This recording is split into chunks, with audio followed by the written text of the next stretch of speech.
बिस्मिल्लाहिर्रहमानिर्रहीम अस्सलामुअलैकुम। Welcome to kitchen में मेरे यहाँ। आज मैं आपको बनाना सिखा रही हूँ जी सेब और केले का मिल्क शेक बनाना। 5 मैंने ले लिए हैं बनाना, 3 मैंने ले लिए हैं एप्पल, 4 से 5 टेबल स्पून मैंने ले ली है शुगर और 2 ग्लास मैंने ले लिए हैं तकरीबन मिल्क।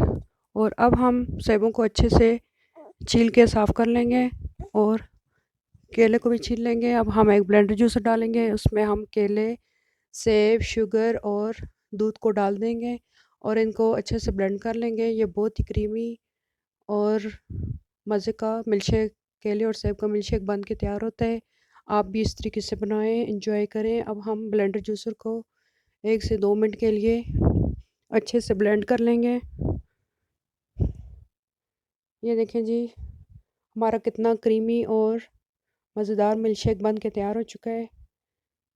आप इस तरीके से बनाएं, इंजॉय करें। अगर आपको मेरी रेसिपी अच्छी लगती है तो मेरे चैनल को लाइक करें, सब्सक्राइब करें, शेयर करें और अगली रेसिपी तक के लिए इजाज़त दीजिए। अल्लाह हाफ़िज़।